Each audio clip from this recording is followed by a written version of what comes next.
எல்லாருக்கும் வணக்கம். நான் உங்கள் பிரபஞ்ச தேவி தாரணி. இன்னைக்கு நம்ம பார்க்க போற வீடியோல ஆதிபராசக்தியை உனக்குள்ளே நீ உணர்ந்து விட்டால் பகுதி 5. ஆதிபராசக்தியை உனக்குள்ளே உணர்ந்து விட்டால்ன்ற விஷயங்கள்ல நம்ம இதுவரைக்கும் 4 வீடியோஸ் பார்த்துருந்தோம். ஒரே தலைப்புல பார்ட்டா 4 வீடியோஸ் பார்த்துருந்தோம். அதுல இருக்கிற நெக்ஸ்ட் கன்டினியூஷன் என்ன கான்செப்ட்டு பார்க்க போகிறோம் அப்படின்னு சொல்லிட்டு நம்ம வீடியோக்குள்ளே போகலாம். நேற்றே நான் சொல்லியிருந்தேன் முடிக்கும்போதே பகுதி 4லே சொல்லியிருந்தேன். நம்ம நாளைக்கு சாமி வருதல் அப்படின்றத பற்றி இந்த ஆதிபராசக்தி அப்படின்ற வீடியோவில் நம்ம தெரிஞ்சுக்கலாம் அப்படின்னு சொல்லியிருந்தேன். இப்போ சாமி வருதல் என்றால் என்ன, அதில் நான் புரிஞ்சுக்கிட்டு வந்த விஷயங்களை உங்களுக்கு சொல்கிறேன். அது உங்களுக்கு யூஸ்ஃபுல்லாக இருக்குதா இல்லையா, இதை பற்றி நிறைய பேர் சொல்லலை. அப்படி சொல்லியிருந்தாலும் உங்களுக்கு அது புரிஞ்சுக்க முடியலன்னா நான் சொல்கிறது புரிஞ்சுக்க முடியுதா இல்லையான்னு சொல்லிட்டு நீங்கள் அனலைஸ் பண்ணிக்கோங்க. ஓகே. சாமி வருதல் அப்படின்னா எல்லாருக்குமே மேக்ஸிமம் தெரிஞ்சிருக்கும். சாமி கும்பிடாதவங்களுக்கும் தெரிஞ்சிருக்கும், சாமி கும்பிட்றவங்களுக்கும் காலகாலமாக எல்லாருக்குமே தெரிஞ்சிருக்கும். அது என்னென்னா, நம்ம லைஃப்பில் திடீர்னு ஒரு எமோஷ்னல் ஸ்டேட்டுக்கு போகும்போது நம்மளே அறியாமல் நம்ம இன்னொரு ஒரு கேரக்டராக மாறுவோம். அது நம்ம இது வரைக்கும் கும்பிட்டு வந்த சாமியில் ஏதோ ஒரு சாமியுடைய பேரை நம்ம சொல்லி, நான் தான் அந்த சாமி, நான் தான் வந்திருக்கேன், இப்போ உங்களுக்கு இந்த பிரச்சனைகள்லாம் இருக்குது. ஒரு குறிப்பிட்ட சில பேர்கிட்ட மட்டும் நம்ம அந்த சாமி வந்தப்போ அந்த சாமி என்ன அவங்களுக்கெல்லாம் சொல்ல வருதோ அவங்கள கூப்பிட்டு நம்ம சொல்லுவோம். இதெல்லாம் நீங்கள் பண்ணணும், இந்த பிரச்சனைக்கு இதெல்லாம் நீங்கள் பண்ணணும், சொல்யூஷனாக பண்ணிங்கன்னா உங்களுக்கு சரியாயிரும் அப்படின்னு சொல்லிட்டு நம்ம யாருக்கெல்லாம் சாமி வருதோ அவங்க சொல்லுவாங்க. அப்படி அது நேற்றே நம்ம மல்டிபிள் பர்சனாலிட்டி அப்படின்ற விஷயம் நடக்கிறனால தான் அவங்க அப்படி சேஞ்ச் ஆகுறாங்க. சாமி வர்றது அந்த மாதிரி எக்ஸ்ட்ரீம் லெவலுக்கு போயிடுறாங்க, இன்னொரு கேரக்டராக மாறுறாங்க. ஆனால் அவங்க என்ன பண்ணுறாங்கன்னு அந்த கொஞ்ச நேரத்துக்கு அவங்களுக்கே தெரியாது. அதுக்கு பேர் மல்டிபிள் பர்சனாலிட்டி அப்படின்னு சொல்லியிருந்தோம். ஆனால் அதுக்காக அது மல்டிபிள் பர்சனாலிட்டி சயின்ஸுன்னு சொல்லிட்டு அதில் ஒன்றுமே இல்லை, அவங்க ஏமாத்துறாங்கன்னு சொல்லிட்டு நம்ம அதை கடந்து போயிடுமா, இல்லை மருந்து மாத்திரை கொடுத்து சரி பண்ணிவிட்டு அது சரியாயிருமா, அப்படி கிடையாது. நம்ம லைஃப்பில் இப்போது ஒரு ஃபேமிலி இருக்கிறாங்க, அவங்க ஃபேமிலியில் இருக்க எல்லாருமே ஒரு தீராத பிரச்சனையை தினம் ஃபேஸ் பண்ணுறாங்க. அடுத்த தலைமுறை அவங்க ஃபேமிலியில் வருது, அவங்களும் அதே ஃபேஸ் பண்ணிகிட்டே இருக்காங்க. அதனால் ரொம்ப கஷ்டப்பட்டுகிட்டே இருக்காங்க. அது என்ன பிரச்சனையாக வேணால் இருக்கலாம், சரிங்களா? யாருனாலையுமே அவங்க எவ்வளோ முயற்சி பண்ணியுமே அந்த பிரச்சனையை தீர்க்கவே முடியல. அவங்க ஃபேமிலியில் பெரிய பெரிய ஆளுங்கன்னு சொல்லியிருந்தாலும் அவங்களாலே தீர்க்க முடியல. அப்போ இது எல்லாத்தையும் அவங்க ஃபேமிலியில் இருக்க ஒவ்வொருத்தரும் அந்த பிரச்சனையை மனசுக்குள்ளே வச்சுக்கிட்டே வருவாங்க, அடக்கி. ஒரு கொஞ்சம் போல்டாக இருக்கக்கூடியவங்க என்ன பண்ணுவாங்கன்னா, திடீர்னு அந்த பிரச்சனையை அடக்க முடியாமல் இதுக்கு என்னதான் சொல்யூஷன்னு எல்லாருமே ஒரு கற்பனைகள் உள்ளுக்குள்ளே பண்ணிகிட்டே வருவாங்க. ஆனால் அதை ட்ரை பண்ணி பார்த்தா ஒர்க் அவுட் ஆகாது. அப்போ சரி இதை விட்டுறலாம் அப்படின்னு சொல்லிட்டு கடந்து போயிட்டே இருப்பாங்க. ஆனால் அவங்களும் அதே மாதிரியே கொஞ்சம் போல்டாக இருக்கிறவங்க இப்போ அந்த ஃபேமிலியில் இருக்கிறவங்க என்ன பண்ணுவாங்கன்னா, அவங்க கொஞ்சம் போல்டு, கொஞ்சம் ஸ்ட்ராங், கொஞ்சம் எமோஷ்னல், 3 சேர்த்து இருக்கிறாங்க. கொஞ்சம் சென்டிமெண்ட்ஸ்க்கெலாம் ஃபீல் பண்ணுவாங்க அப்படின்னு வச்சுக்கோங்களேன். அப்போ அவங்க என்ன பண்ணுவாங்கன்னா, அவங்களும் அதே மாதிரியே கற்பனை பண்ணிக்கிட்டே வர்றாங்க. இந்த பிரச்சனையை தீர்க்கிறதுக்கு என்னெல்லாம் வழி ட்ரை பண்ணி பார்க்கலாம், இது பண்ணால் சரியாகுமா. அவங்களுக்கு என்ன ஆயிரும்னா, இதுக்கு முன்னாடி இருந்தவங்களுடைய மென்டல் ப்ரெஷரை விட அவங்களுக்கு இன்னும் ஜாஸ்தியாயிரும். ஏன்னா அவங்களுக்கு இதுக்கு முன்னாடி இருந்தவங்களுக்கு கொஞ்சம் பேர் தான் அதை ஃபேஸ் பண்ணியிருக்காங்க. ஓகே, இதை நம்மளும் கடந்து போயிடலான்னு தோணும். இப்போ வந்தவங்களுக்கு நிறைய பேர் என்னோடய ஃபேமிலியில் இந்த பிரச்சனையை ஃபேஸ் பண்ணுறாங்க, யாருனாலையும் சரி பண்ண முடியல, நாளைக்கு என்னுடைய தலைமுறையை அதை பாதிக்கும் அப்படின்னு சொல்லி நினைக்கிறனால ரொம்ப பேரால் சரி பண்ண முடியலன்ற ஸ்டேஜுக்கு வரும்போது மென்டல் ப்ரெஷர் யாருக்காக இருந்தாலும் அதிகமாகிடும். அதுக்கு முன்னாடி ஃபேஸ் பண்ணவங்களுடைய மென்டல் ப்ரெஷரை விட நிறைய பேர் இதனால பாதிக்கப்பட்டுட்டு இருக்காங்க. ஆனால் அவங்க யாருக்குமே ஒரு தீர்வு கிடைக்க மாட்டேங்குது. ஆட்களுடைய எண்ணிக்கை, ஒரு பிரச்சனையை அனுபவிக்கிறவங்களுடைய நபர்களுடைய எண்ணிக்கை அது வந்து ஜாஸ்தி ஆகும்போது மென்டல் ப்ரெஷர் அதிகமாகும். இப்போ ஒரு பிரச்சனைய கொஞ்சம் பேர் தான் ஃபேஸ் பண்றாங்கன்னா, அது ஈஸியா நம்ம கடந்து போயிடலாம். நமக்கு அந்த பிரச்சனை வராம இருந்தா சரிதான் அப்படின்னு. ஆனா நெறைய பேர் அதிக எண்ணிக்கை ஜாஸ்தி ஆகுதுன்றப்ப, அது ஒரு மென்டல் ப்ரெஷரா நமக்குள்ள இருக்கும். அது வந்து ரொம்ப நம்மள போட்டு கஷ்டப்படுத்தும். எனி டைம் இத பத்தி யோசிச்சு, "இதுல இருக்கிறத நீ சரி பண்ணு. சரி பண்ணா தான் நெக்ஸ்ட் லெவலுக்கு நீயே நாளைக்கு எந்திரிச்சு போக முடியும்." அப்படின்ற ஸ்டேஜுக்கு நம்மள கொண்டு வரும். அப்ப அத ரொம்ப அடக்கி பார்க்குறாங்க. அடக்க முடியாத ஸ்டேஜுக்கு போறவங்க என்ன ஆயிடுவாங்கன்னா, ஆ அப்ப அவங்களுக்குள்ள இருந்து இன்னொரு கேரக்டர் வெளிப்பட்டுரும்.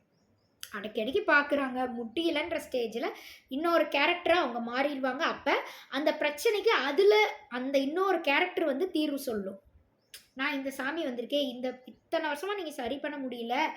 இப்ப இத ட்ரை பண்ணி பாருங்க சரியாயிடும். அப்படின்னு சொல்லிட்டு அது அது சொல்றதிலே அது சரியாகுதோ இல்லையோ, அந்த இன்னொரு கேரக்டர் வந்து பேசுறதிலே நமக்கு வந்து அந்த பிரச்சனை இதோட முடிஞ்சுடான்ற அளவுக்கு நமக்கு தோணும். நமக்கு அப்படி ஒரு நம்பிக்கைய அந்த இன்னொரு கேரக்டர் நமக்குள்ள உருவாக்கும். அதுக்கு பேர் தான் சாமி. அவங்க வந்து பொய் சொல்றது கிடையாது. இன்னொரு கேரக்டரா மாறுறது வந்து மனநலம் பாதிக்கப்படுறது கிடையாது. அதுக்கு பேரு மென்டல் பிரஷர அடக்கி வைக்கிறாங்கன்னு தான் அர்த்தம்.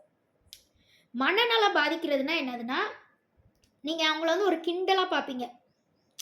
அ அவங்க வந்து ரொம்ப வீக்னஸா இருக்கிறாங்க. மத்தவங்கள மாரி அவங்கனால இயங்க முடியாது. அவங்க வந்து ஒரு மென்டல் அந்த மாதிரி ஸ்டேஜுக்கு இவங்கள கொண்டு போக்கூடாது. இவங்க இந்த மாதிரி இருக்கிறவங்க வந்து ஆனா அதுக்கப்புறம் அவங்க பிஹேவ் பண்றத வச்சு நம்ம மென்டல் சில இடத்துல சொல்லலாம். அ ஆனா தன்ன போல தனக்கே தெரியாம பண்றவங்கள மென்டல்ன்னு சொல்லக்கூடாது. அவங்க அதே மாரி அவங்க என்ன விஷயங்கள் பண்றாங்க, அதையும் நம்ம பார்க்கணும். அப்ப இந்த மாரி ஆட்கள நம்ம என்ன சொல்லலாம் அப்டின்னா, மென்டல் பிரஷர்ன்றது வேற, மென்டல்ன்றது வேற.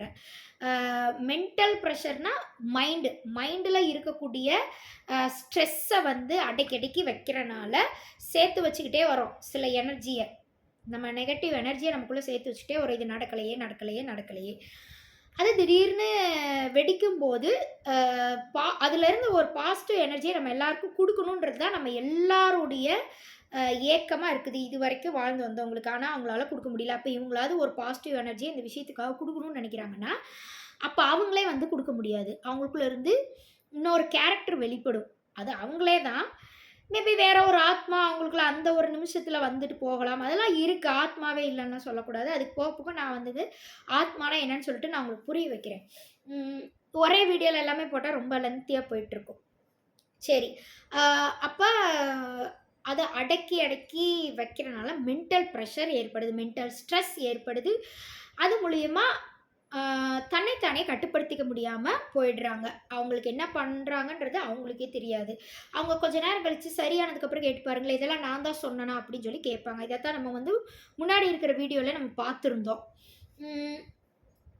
அப்ப இந்த சாமி வர்றவங்களுக்கு, இது மாரி என்னைக்கோ ஒரு நாள் வருதுன்னா பிரச்சனை இல்ல. இது வந்து அவங்களுக்கு அடிக்கடி வருதுன்னா, அவங்கள சாமி வர்றவங்க, இந்த சாமி வர்றவங்க, சீலைக்காரி அம்மன் வர்றவங்க இவங்க. அல்லது நெறையா ஃபேமஸா இருக்கிற சாமிலாம் என்னது? இந்த காளியம்மன் வர்றவங்க இவங்க. இந்த அம்மன் வர்றவங்க, வேப்பிலைக்காரி அம்மன் வர்றவங்க. அப்புறம் இன்னொன்னு இதெல்லாம் நான் வந்து என் ஃப்ரெண்ட்ஸ் சொல்லி கேள்விப்படுற சாமியோட பேரு. அதனால நான் டக்குன்னு சொல்றேன். அங்காளம்மன் சொல்லுவாங்க. அ இந்த மாதிரி சாமியெல்லாம் வந்து வர்றவங்கன்னு சொல்லியே அவங்கள வந்து உருவாக்கி வச்சிருப்பாங்க. கோவில்ல திருவிழாக்கள் ஏற்படும்போது, கொண்டாடும்போது, அவங்களுக்கு வந்து அந்த சாமி வந்து ஆட்டோமேட்டிக்கா வந்துரும். அந்த கோயிலுக்குள்ள போயிட்டாங்க அப்டின்னாலே, அவங்க என்ன சாமின்னு சொல்லி இத்தன நாளா அவங்கள சொல்லி வச்சிருந்தாங்களோ, அந்த சாமி ஆட்டோமேட்டிக்கா வந்துரும். அந்த காப்ப கையில கட்டிட்டாங்கனாலே, அவங்களுக்கு அது வந்துரும். வந்தோனேமே தீச்சட்டியோ அல்லது முளைப்பாறையோ ஏந்தி அவங்க வேண்டுதல் நிறைவேற்றும்போது, ஆட்டோமேட்டிக்கா அவங்கள மீறி அவங்க வந்து சாமியாட ஆரம்பிச்சுருவாங்க. இல்ல ஏதோ ஒரு ஆக்ஷன் வித்தியாசமா பண்ண ஆரம்பிச்சுருவாங்க. அப்ப இந்த சாமி நான் வந்திருக்கேன். இந்த ஏரியால இருக்கிறவங்க தானே அது திருவிழா, கோவில் திருவிழா ஒரு ஏரியால நடக்குதுன்னா, அவங்க. இல்ல 4, 5 ஏரியா சேர்ந்து அப்படி தானே நம்ம கொண்டாடுவோம். அப்படி கொண்டாடும்போது நீங்க எல்லாரும் என்ன பிரச்சனைகளுக்காக இங்க வந்திருக்கீங்களோ, அதுக்கு இதுதான் தீர்வு. இத செஞ்சீங்கன்னா உங்களுக்கு சரியாயிரும் அப்படின்னு சொல்லிட்டு ஏதோ ஒரு விஷயத்த சொல்லிட்டு அவங்க சாந்தி அடைஞ்சுட்டு திருப்பி நார்மல் ஆயிடுவாங்க. இது இது இப்படி ஆகும்போது, அந்த சாமி ஆடுறாங்கல்ல, அப்படி ஆடும்போது, என்னென்ன உணர்வுகள் அவங்கள வந்து அவங்கள இந்த சாமின்னு சொல்லியே நம்ம வந்து அவங்கள ஏற்படுத்தி வச்சிருக்கோம்ல. அப்ப அவங்களுக்கு நார்மலாவே என்னென்ன உணர்வுகள் ஏற்படும்? அதெல்லாம் வந்து பொய்யி, டோட்டலாவே மென்டலா இருக்காங்க அப்படின்னு சொல்லிட்டு அவங்கள வந்து சமுதாயத்த விட்டு ஒதுக்கி வைக்கக்கூடாது. அ அல்லது இவங்க சாமி, இவங்களுக்கு இதெல்லாம் ஏற்படும். அதனால இவங்களுக்கு வந்து பெரிய மரியாதை குடுக்கணும்னு சொல்லி, சாமியாவே பார்த்துக்கிட்டு அவங்கள சாமி குடுக்க வேண்டிய மரியாதைலாம் அவங்களுக்கு குடுத்து ஃபேமஸ் பண்ணியும் விடக்கூடாது. 2மே பண்ணாம, அவங்களுக்கு இருக்கிற அந்த ஃபீலிங்ஸ புரிஞ்சு, அவங்களுக்கு என்ன பண்ணா சரியாகும்? அதுல அவங்கள மீறி ஒரு விஷயங்கள் பண்றாங்கல்ல, தேவையில்லாத விஷயங்கள். அவங்கள மீறி சில நல்ல விஷயங்கள் பண்ணா நம்மளால ஏத்துக்கலாம். அவங்கள மீறி சில தேவையில்லாத விஷயங்கள் சாமி வந்து ஆடும்போது, பக்கத்துல சம்மந்தமே இல்லாம வேடிக்கை பார்க்குறவன போட்டு அடிக்கிறது, இன்னொருத்தவங்கள துன்புறுத்துறது, அதுவுமே அவங்களுக்கு தெரியாது. இதெல்லாம் அவங்களுக்குள்ள அடக்கி வைக்கிற மென்டல் பிரஷர்னால ஏற்படுறது. என்ன பண்றோன்னே தெரியாம. அதனால சமுதாயத்துக்கு பாதிப்பு தானே! அப்ப இதெல்லாம் தடுக்கிறதுக்கு, அ நம்ம என்ன பண்ணணும்னா, அவங்கள இன்னும் இன்னும் ஏத்தி விடவும் கூடாது. டோட்டலா அவங்கள மென்டல்ன்னு சொல்லி சமுதாயத்திலருந்து ஒதுக்கி வச்சு இறக்கி விடவும் கூடாது. 2க்கும் நடுவுல அவங்கள வந்து மெயின்டெயின் பண்ணணும், மேனேஜ் பண்ணணும். எப்படி பண்ணணும் அப்டின்னா, ஏன்னா நம்மள விட அவங்க கொஞ்சம் வித்தியாசமா இருக்காங்க. அவங்க இந்த சமுதாயத்துக்கு தேவை. ஏன்னா, நம்மளுடைய பிரச்சனைகளுக்கு தீர்வு சொல்றாங்க. அதுக்குண்டான மரியாதைய வந்து அவங்களுக்கு குடுக்கணும். ஆனா, அதுக்காக சாமி அளவுக்கு கோவில்ல இருக்கிற சாமி சிலைக்கு நம்ம பண்ணக்கூடியதெல்லாம், அவங்களுக்கு போய் நம்ம பண்ணக்கூடாது. ஆனா அவங்களுக்குள்ள என்னென்ன தோணும்? அப்படி தன்னை மீறி சாமி வர்றாங்கல்ல, இப்ப அடுத்த விஷயத்துக்கு போவோம். அவங்களுக்குள்ள என்னென்ன தோணும்? நம்ம என்ன அதுக்கு பண்ணக்கூடாது அப்படின்றத நான் சொல்லிட்டேன். இப்ப உண்மையிலேயே அவங்களுக்கு என்ன தோணும்? அவங்க ஒண்ணும் மென்டல் கிடையாது. அவங்க ஒண்ணும் பொய் சொல்றதும் கிடையாது. எனக்கு இத பண்ணுங்க, அத பண்ணுங்கன்னு பொய் சொல்றது கிடையாது. அவங்களுக்கு உண்மையிலேயே தோணும். இதெல்லாம் மத்தவங்க அவங்களுக்கு பண்ணாங்கன்னா, அவங்களுக்கு சரியாயிடும். அவங்க ஈஸியா சாந்தி அடைஞ்சு, அவங்களுடைய வேலைய போய் பார்க்க முடியும்னு அவங்களுக்குள்ள தோணும். அவங்களுக்குள்ள இருந்து அந்த இன்னொரு ஆத்மா அவங்களுக்கு அப்படி சொல்லிக் குடுக்கும். அதனால அவங்க அப்படி சொல்றாங்க. எனக்கு இதெல்லாம் பண்ணுங்க, வைங்கன்னு. அப்ப அதெல்லாம் அவங்க தேவையில்லாத விஷயங்கள அதிக செலவழித்து விடுறது. நம்ம எல்லாருக்கும் சுத்தி இருக்கிற எல்லாருக்கும் அவங்களுக்கு சாமி வருதுன்றதுக்காக நமக்கு அதிக செலவழித்து விடுறதுனால, நம்ம எல்லாருமே கடனாளி ஆகக்கூடிய ஸ்டேஜுக்கு போறது. இதெல்லாம் வந்து தேவையில்லாத விஷயங்கள் தான். இத எப்படி நம்ம சரி பண்றது? இதெல்லாம் ஒரு முட்டாள்தனம். இந்த முட்டாள்தனத்த ஆனா சாமி வர்றது தப்பில்ல. சாமி வர்றவங்க நமக்கு பிரச்சனைகளுக்கு தீர்வு சொல்றதும் தப்பில்ல. அத நம்ம கேட்கணும். அதுக்குண்டான மரியாதைய அவங்களுக்கு குடுக்கணும். ஆ அதெல்லாம் தப்பில்லன்னு சொல்ட்டேன். ஆனா, அதுல தன்ன மீறி நடந்துக்கிறாங்க தெரியுமா? அது ஒரு முட்டாள்தனம். அது அவங்களுக்கு தெரியாது. ஆனா, அத நம்ம மேலும் மேலும் வளர விடுறது அவங்களுடைய முட்டாள்தனம் இல்ல. இது வளர விடுற இந்த சொசைட்டியுடைய முட்டாள்தனம். நீங்க எல்லாரும் அத எப்படி ஹேண்டில் பண்றதுன்னு நீங்க தெரிஞ்சுக்கிட்டீங்கன்னா, அவங்களுக்கு அந்த ஸ்டேஜ்க்கே அவங்க போக மாட்டாங்க. புரியுதுங்களா? இந்த உலகத்துல எந்த ஒரு பிரச்சனையுமே இல்லைன்னா, இங்க யாருக்குமே சாமியே வராது. சாமி வந்து தன்ன மீறி, தன்னுடைய கண்ட்ரோல் மீறி எல்லாரையும் தன்னையும் கஷ்டப்படுத்தி எல்லாரையும் கஷ்டப்படுத்த மாட்டாங்க. அது மீறி அவங்க பண்றாங்கன்னா, அவங்க அப்பதான் உண்மையிலே ஏமாத்துறாங்க. எந்த பிரச்சனையுமே இல்லாம அவங்களுக்கு எதுக்கு அப்படி வரணும்? அப்பதான் அவங்க ஏமாத்துறாங்கன்னு அர்த்தம். ஆனா, இப்ப இந்த உலகத்துல நெறைய பிரச்சனைகள் இருக்கு. மென்டல் பிரஷர்ன்றது கொரோனா டைம்ல இருந்து எல்லாருக்குமே ஜாஸ்தி ஆயிடுச்சு. அதுக்கு முன்னாடி இருந்தத விட இப்ப எல்லாருக்குமே ஜாஸ்தி ஆயிடுச்சு. அதனால யாருக்கு வேணாலும் சாமி வர்றதுன்றது சகஜம். ஆனா, அப்படி அதனால சில பேர் உயிரிழப்பு ஏற்படுது. சாமி வர்றது அவங்களே கட்டுப்படுத்திக்க முடியாம எக்ஸ்ட்ரீம் லெவலுக்கு அவங்க அடிக்கடி போறனால, ஆ ஓவர் அத அவங்களாலே ஹேண்டில் பண்ண முடியாம கடைசியில ஹார்ட் அட்டாக் அவங்களுக்கே தெரியாத மைல்ட் அட்டாக் அடிக்கடி வந்துகிட்டே இருந்திருக்கு. அவங்களுக்கே தெரியல. ஏற்பட்டு உயிரிழப்பு ஏற்படுது. அவங்க வந்து இறந்தே போயிடுறாங்க. சாமி வரவங்க நெறைய பேரு இறந்து போயிடுறாங்க. ஏன்னா, அவங்களே ஹேண்டில் பண்ணிக்க தெரியல. சுத்தி இருக்கவங்களுக்கும் அவங்களுக்கு என்ன பிரச்சனைன்றத சரியா கவனிச்சு, அத சரி பண்ணாதனால, அவங்களுக்கும் பார்த்துக்க தெரியாதனால, கடைசி வரைக்கும் அந்த பிரச்சனை தீராதனால அவங்க இறந்தே போயிடுறாங்க. அந்த மாரிலாம் இருக்கு. அப்ப இந்த உலகத்துல உள்ள ஒவ்வொரு உயிர்களும் இந்த உலகத்துல பிறந்து வருது அப்டின்னா, தன்னுடைய ஆயுள் காலம் முடியிற வரைக்கும் அது அட்லீஸ்ட் 80 வயசு வரைக்குமாவது மனிதர்கள் வாழ்ந்தாகணும். ஏதோ ஒரு விஷயங்கள வாழ்க்கையில வாழ்ந்து, அவங்களுக்கு குழந்தை பிறந்து, அவங்க குழந்தைங்களுக்கு இன்னொரு குழந்தைங்க பிறந்து, நமக்கு பேரன் பேத்தி எடுக்கிற ஸ்டேஜ் அந்த லெவல்லாம் முடிச்சு தான், அதெல்லாம் பார்த்துட்டு தான் எல்லா மனுஷங்களும் தங்களுடைய வாழ்க்கைன்றது மனுஷங்களுக்கு நிறைவடையணும். குழந்தையே பிறக்கலனாலுமே 80 வயசு வரைக்கும் சுற்றி இருக்கிறவங்களுடைய குழந்தைகளை வளர்த்துக்கிட்டு அது மூலிமா சந்தோஷம், அது மூலிமா வாழ்க்கை ஏதோ ஒரு வாழ்க்கையை வாழ்ந்துக்கிட்டு 80 வயசில் தான் ஒரு மனிதனுடைய ஆயுள் காலம்ன்றது இனி வர காலகட்டங்களில் ஒரு மனிதனுக்கு நிறைவடையணும். அதுக்கு முன்னாடியே நிறைவடைஞ்சா அவங்களும் சுற்றி இருக்கவங்களாம் அதனால பாதிக்கப்படுவாங்க. அப்போ எல்லாருமே இந்த உலகத்தில் வாழணும். இந்த உலகத்தில் இந்த ஒரு உயிர் பிறந்துச்சு அப்படின்னாலே அது 80 மனித உயிர். அது 80 வயசு வரைக்கும் வாழணுன்ற உரிமையை முதல்ல நம்ம குடுக்கணும். இத முதல்ல நம்ம எல்லாருமே புரிஞ்சுக்கணும். நம்மள மாரி தான் அவங்களும் வாழறதுக்கு பிறந்திருக்காங்க. இப்ப அவங்க கண்ட்ரோல் மீறி நடந்துக்கிறாங்கன்றனால, அ அவங்கள கண்டுக்காம விட்டுட்டு அவங்க செத்தாலும் கவல இல்ல அப்படின்னு சொல்லிட்டு ஒதுக்கி வைக்கிறதெல்லாம் பண்ணக்கூடாது. தப்பே பண்றாங்க.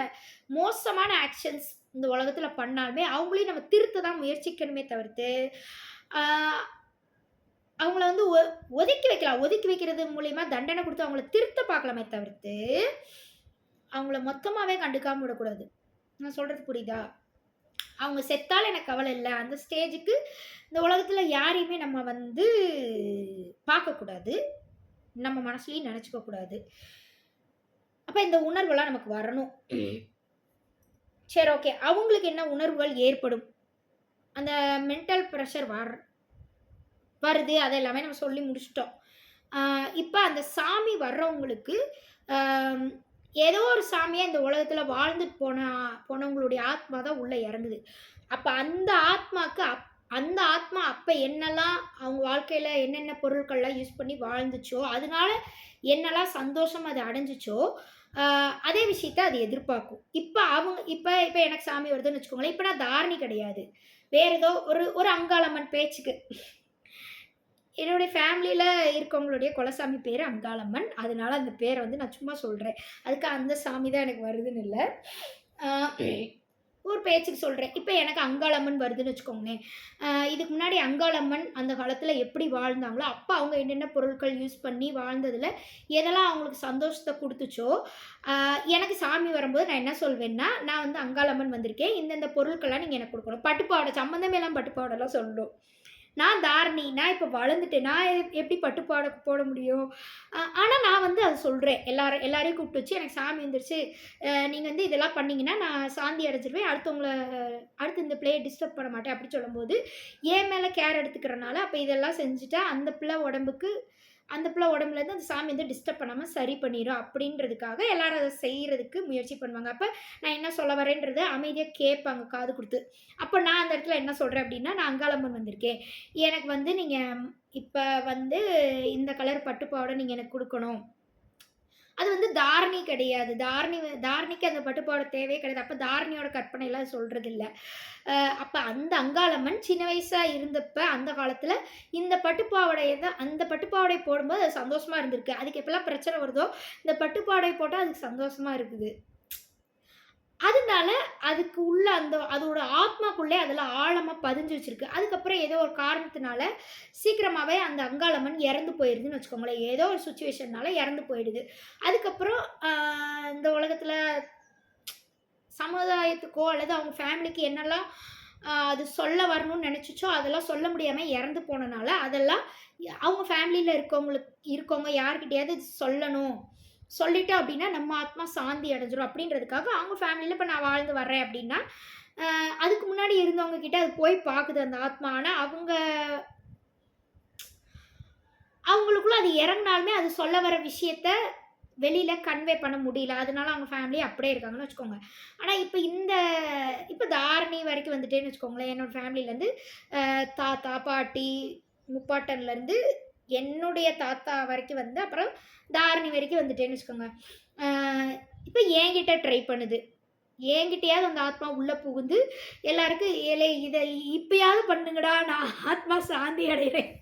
என்னால முடியலடா, உடம்பும் கிடைக்கல, ஆத்மாவா சுத்த முடியல என்னால, அப்படின்னு சொல்லிட்டு அது நினைக்குதுன்னா, அப்ப எனக்குள்ளயாவது இறங்கிட்டு, அத சொல்லிட்டு, அத அவங்க குடுத்துட்டாங்க அப்படின்னா, அதோட அது போயிடும். அடுத்து அந்த ஆத்மா இந்த உலகத்துல இருக்காது. ஆத்ம சாந்தி அடைஞ்சிரும். அதனால தான் இந்த திதின்ற விஷயங்கள்லாம் கொண்டு வந்தாங்க எல்லாரும். அவங்க வாழ்ந்த வாழ்க்கையில அவங்க திடீர்னு அகால மரணம் ஏதோ ஒரு விஷயத்தினால அகால மரணம் அடைஞ்சுட்டாங்கன்னா, அவங்களுக்கு என்னெல்லாம் பிடிக்குமோ, அதெல்லாம் அவங்க செஞ்சுட்டாங்கன்னா, அந்த ஆத்மா வந்து இந்த உலகத்துல இருக்காது. சாந்தி அடைஞ்சிரும். யாரையும் போட்டு அதுக்கடுத்து வர்றவங்க கிட்ட புகுந்து அவங்க உடம்ப போட்டு கஷ்டப்படுத்தி, சுத்தி இருக்கவங்களையும் கஷ்டப்படுத்தி, அது ரொம்ப கஷ்டம் தானே அடுத்து வாழ்றவங்களுக்கு. அந்த மாதிரிலாம் வரவிடக்கூடாது. இன்னொரு ஆத்மாவ நமக்குள்ள வரவிடக்கூடாது. அதனால யாருக்கு வேணா ஆபத்து நிகழலாம். சரிங்களா? அதனால எல்லா நேரமும் நல்லது கிடையாது. நெறைய நேரம் கெட்டத தான் எல்லாரும் சந்திக்கிறாங்க. அதனால என்ன பண்ணுவாங்கன்னா, அந்த திதின்ற வருஷாந்திர திதின்றதுல அந்த ஆத்மா இதுக்கு முன்னாடி வாழ்ந்ததுல என்னென்னலாம் அதுக்கு ரொம்ப பிடிச்சிருந்துச்சோ, அதெல்லாம் குடுத்து, அ நாங்க வந்து உனக்கு இத குடுத்துட்டோம். இனிமே நீ வந்து ஆத்ம சாந்தி அடைஞ்சிடு அப்படின்னு சொல்லிட்டு, இது பண்ணுவாங்க. அப்போ உண்மையிலேயே அந்த ஆத்மாக்கு அது புரிஞ்சிருந்துச்சு அப்படின்னா, நிச்சயமா அதெல்லாம் அது பார்த்துட்டு ஆத்ம சாந்தி அடைஞ்சிரும். அப்படி பார்த்துமே அந்த ஆத்மாக்கு வந்து, இதெல்லாம் வேணாம். இத விட வேற ஒரு விஷயம் நான் சாதிக்கணும். ஆனா, அத சாதிக்க முடியாம இறந்து போயிட்டேன். ஆனா, எனக்கு உடலும் கிடைக்கல அப்படின்னா, அவங்க ஃபேமிலில அடுத்து வர்றவங்க யார் இருக்கிறாங்களோ, அவங்க உடம்புல அது புகுற ட்ரை பண்ணும். ஆத்மா புகுற முடியும் ஈஸியா. அ ஒரு மனுஷனோட உடம்புல இன்னொரு மனுஷனோட என்ன சொல்றது? அவன நினைக்கிறதெல்லாம் கண்ட்ரோல் பண்ணி செய்ய வைக்க முடியாது. ஆனா, ஆத்மானால எல்லா இடத்துலயுமே ஈஸியா அ உள்ள இறங்க முடியும். சரிங்களா? அப்ப அ அந்த ஆத்மா புகுந்ததுக்கப்புறம் அ தனக்கு தேவையானதெல்லாம் கேட்குது. இப்ப நான் கேட்கிறேன், எனக்கு வந்து பட்டு பாவாடை குடுங்க. எனக்கு வந்து இந்த சாப்பாடு போடுங்க. எள் உருண்டை பெனஞ்சு வைங்க. அது மாரி ஏதேதோ சொல்லுது. அதுக்கு என்னென்ன புடிச்சிருக்கோ அதெல்லாம் சம்மந்தமே இல்லாம தாரணிக்கு அதுக்கு அது சொல்றதுக்கும் சம்மந்தம் இல்ல. அப்ப வேற ஏதோ ஒண்ணு வந்து பேசுது. தாரணி எக்ஸ்ட்ரீம் லெவலுக்கு போகும்போது, வேற ஏதோ ஒண்ணு வந்து பேசுது. அப்ப அந்த அம்மன் சொன்னோனே நம்ம என்ன செய்றோம்னா, அது தேவையானதெல்லாம் நம்ம செஞ்சு வச்சுர்றோம்.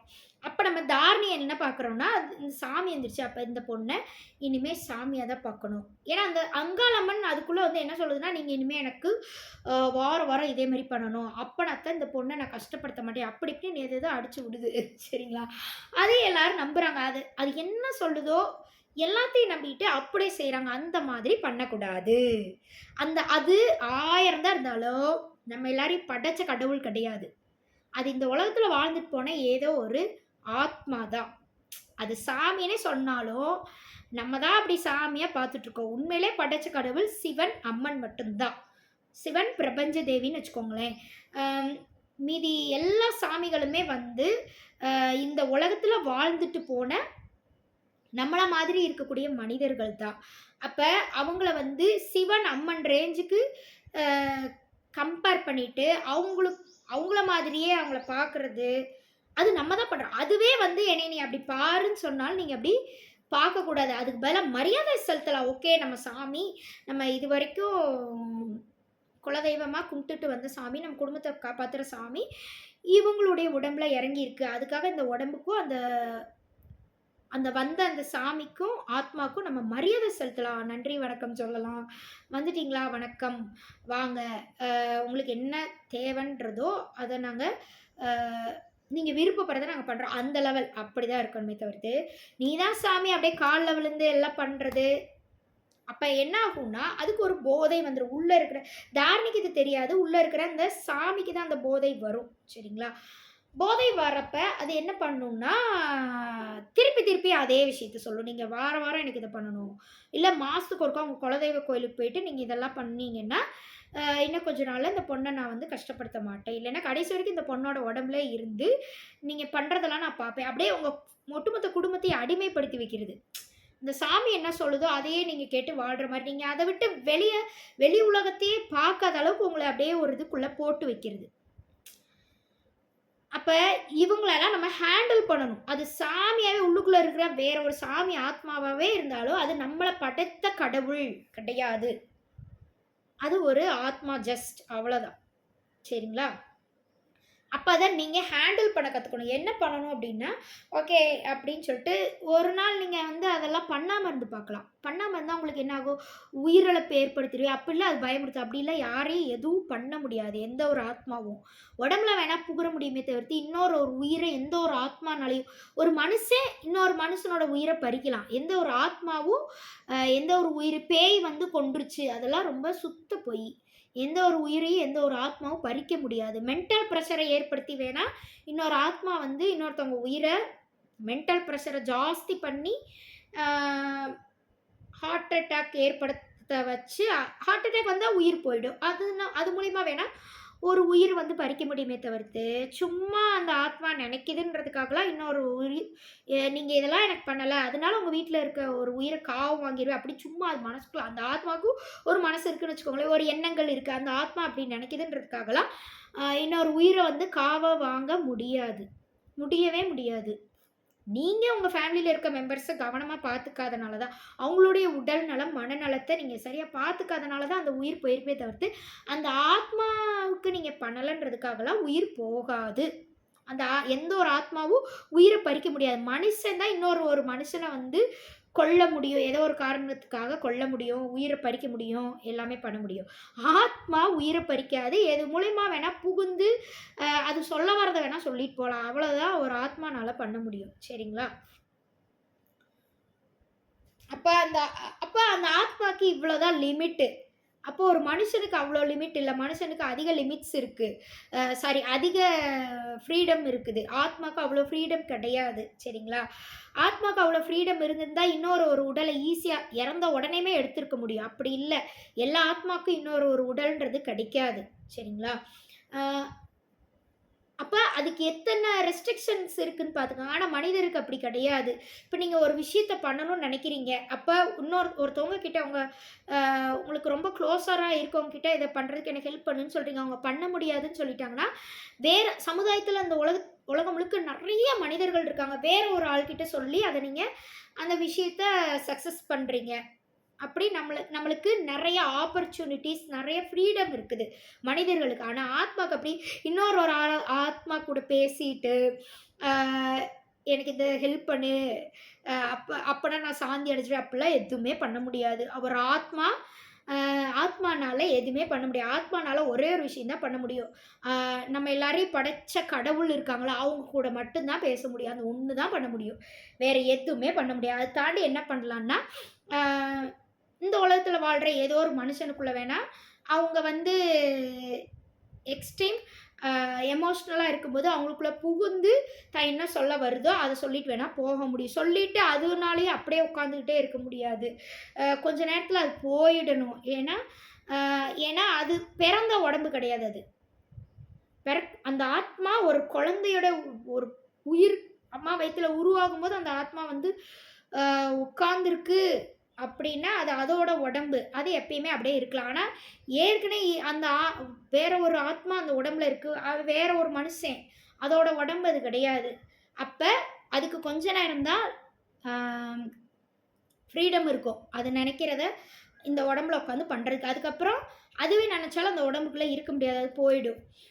போயிட்டு சாந்தி அடையிறது கிடையாது. திருப்பி வெளிய இருக்கும். வெளிய அந்த ஆத்மாக்கள்லாம் எங்க இருப்பாங்களோ, அந்த இடத்துல அது இருக்கும். இந்த உலகத்திலே தான் இருக்கும். வேற எங்கேயோ இருந்தா, அங்க இருந்துட்டு டக்குனு டிராவல் ஆகியா வர முடியும். இந்த உலகத்திலேயே தான் காத்தோட காத்தா இருக்குதுன்னு சொல்லிட்டு ஒரு கன்சிடரேஷனுக்கு வச்சுக்கோங்க. அப்ப அதுக்கு நெறையா ரெஸ்ட்ரிக்ஷன்ஸ் இருக்குது. ஆனா மனிதர்களுக்கு அப்படி இல்ல. அப்ப ஆத்மா உங்கள விட குறைந்ததுன்னு நீங்க நினைக்கணும். நம்மள படைச்ச கடவுள் கிடையாது. நம்மள படைச்ச கடவுளுக்கு தான் அனைத்து வல்லமையும் செய்யக்கூடிய அனைத்து விஷயங்களையும் செய்யக்கூடிய வல்லமை இருக்குது. ஆத்மாக்கு அப்படிலாம் கிடையாது. அப்ப அது அதுக்கேத்த மாரி தான் நீங்க அத வந்து அந்த லெவல்ல தான் வச்சிருக்கணும். அத நீங்க தான் வளர விட்டு அப்படியே சாமியாக்கி, அதுக்கு ஒரு கோயில கட்டி இப்ப நான் தாரணியா இருக்கேன். நான் சாமி வந்து எனக்கு வருதுன்னு வச்சுக்கோங்களேன். அப்ப நீ எனக்கு கோயில் கட்டி அவங்களுக்கு சில பிரச்சனைய நம்ம தீர்த்து வச்சிருப்போம் சாமி வரும்போது. அப்ப நீ எனக்கு அந்த போதைக்கு அடிமையாகி நமக்கு ஒரு கோயில் கட்டிட்டாங்கன்னா, அந்த கோயில்ல இருக்கிற சாமிய நான் தான் என்னுடைய உருவத்தில தான் அந்த கோயில கட்டுறாய்ங்க. அந்த சாமிய வைக்கிறாய்ங்க. அதுக்கு தினம் அவங்க வந்து பூஜை பண்ணுவாய்ங்க. அதனால நம்ம வந்து நம்மள சாமியா பார்க்குறாங்க. இத விட ஒரு பெரிய சாதனை நமக்கு இல்ல அப்படின்னு சொல்லிட்டு அந்த ஆத்மா சாந்தி அடைஞ்சிரும். அதோட பிளானே அதுதான். இங்க ஏதோ ஒரு வரலாறு கிரியேட் பண்ணிட்டு போணும்.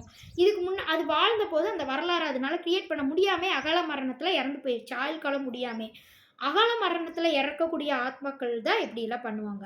சரிங்களா? ஆயுள் காலம் முடிந்து சாந்தி அடைந்து வாழ்க்கையில எல்லாம் முடிஞ்சு நிறைவடைஞ்சிருச்சு அப்படின்னு இருக்கிற ஆத்மா அப்படின்னு இருக்கிற மனிதர்கள் இறந்து போனா அது அவ்வளோதான். இறைவனோட இறைவனா கலந்துருவாங்க. அவங்க திருப்பிலாம் வரமாட்டாங்க. இப்படி இருக்கிற ஆத்மாக்கள் தான் வருவாங்க. இதையும் நம்ம வந்து தெரிஞ்சுக்கணும். ஏன்னா அவங்க தான் சாமியா வர்றாங்க. சாமின்னு சொல்லி ஒரு உடம்புல புகுந்து சாமி ஆடுறாங்க. அப்போ சாமி வருதல் என்றால் என்னன்னு நம்ம பேசும்போது இதெல்லாம் நிறைய விஷயங்கள் நம்ம தெரிஞ்சுக்கணும். இது எல்லாத்துலேயும் நமக்கு கிளாரிட்டி இல்லாதனால தான் நிறைய விஷயங்களை முட்டாள்தனமாக நம்மளே பண்ணுறோம். சாமி வர்றவங்க கிட்ட போயிட்டு அவங்கள மேலும் மேலும் வளர விடுறோம். சாமி வர்றது தப்பு இல்லைன்னு நான் சொல்லிட்டேன். பிரச்சனைகள் இந்த உலகத்தில் முடிஞ்சிருச்சுன்னா யாருக்குமே சாமியே வராது. அது வரைக்கும் வரத்தான் செய்யும். அதை நம்ம ஹேண்டில் பண்ணித்தான் ஆகணும். சரிங்களா? ஓகே. அப்படி சாமி வர்றவங்களுக்கு அந்த ஆத்மா வருது இல்லை, அந்த சாமின்ற ஆத்மா இன்னொரு ஒரு ஆத்மா இப்போ தாரணின்றவங்களுக்கு வருது. வரும்போது எனக்கு என்னெல்லாம் உணர்வுகள் ஏற்படும். அப்போ அது ஒரு அங்காளம்மன் சொல்லிட்டேன். அம்மன்னா என்ன பண்ணும்? அம்மன்னாலே மேக்ஸிமம் சாரீ தான் கட்டணும்னு நினைக்கிறேன். ஏன்னா அந்த காலத்தில் எல்லாருமே சாரீ தான் கட்டியிருப்பாங்க. கொஞ்சம் ஒரு மெச்சூர்டான அம்மன், ஒரு 20 வயசுக்கு மேலே அந்த அம்மன் வாழ்ந்துருக்கு, அதுக்கப்புறம் தான் இறந்து போயிருக்கு அப்படின்னா அது வந்து சாரியெல்லாம் கட்டியிருக்கும். சின்ன குழந்தையெல்லாம் இறந்துருச்சுன்னா அது பட்டுப்பாவடையோட ஸ்டாப் ஆயிடும். அப்போ பட்டுப்பாவடை கட்டிக்கணும் அப்படி தான் தோணும். அப்போ பட்டுப்பாவடை நம்ம போட முடியாது. வேறு யாராவது பட்டுப்பாவடை கட்டி பார்க்குறது பார்க்க நமக்கு வந்து அந்த ஆசைன்றது போயிடும். அடிக்கடி நம்ம முன்னாடி நம்ம குழந்தைங்க பட்டுப்பாவடை கட்டிகிட்டே வராங்க, நமக்கு பட்டுப்பாவடை கட்டணுன்றது சாமி உள்ளுக்குள்ளே சொல்லிக்கிட்டே இருக்குது அப்படின்னா நம்மளால் பட்டுப்பாவடை போட முடியாது. நம்ம குழந்தைங்க பட்டுப்பாவடை போட நமக்கு அதை பார்த்து கொஞ்ச நாள் அது ஒரு வெறுத்துரும். ஒரு ஆசைன்றதுக்கு ஒரு எக்ஸ்பைரி டேட் இருக்குது. அது முடிஞ்சிருச்சு அப்படின்னா நிறைவடைஞ்சிரும் அந்த ஆசை. அதுக்கப்புறம் ஓகே எனக்கு போதும், பட்டுப்பாவடை நிறைய நான் பார்த்துட்டேன், எனக்கு போதும், சாந்தி அடிச்சிடும். அப்புறம் அந்த பிரச்சனை அவங்களுக்கு வராது. அதுக்கப்புறம் அந்த சாமி வந்து பட்டுப்பாவடை வேணும்னு கேட்காது. அந்த இதே இல்லாமல் போயிடுவாங்க. அப்போ இவங்களெல்லாம் மருந்து மாத்திரை கொடுத்து சரிப்படுத்த முடியாது. அவங்களுக்கு அந்த பிரச்சனை கிடையாது. அவங்க வாழ்க்கையில் சில மென்டல் ப்ரெஷர்ஸ் ஏற்படும் போது ஏற்கனவே வாழ்ந்த அவங்க ஃபேமிலியில் வாழ்ந்தவங்க அகால மரணத்தில் சில விஷயங்களை சாதிக்க முடியாமல் இறந்து போனவங்க, அவங்களுக்கு என்ன பிரச்சனையோ அதை அவங்க வந்து பேசுகிறாங்க, அவங்க வந்து சொல்கிறாங்க. அப்போ அவங்கள தான் நம்ம வந்து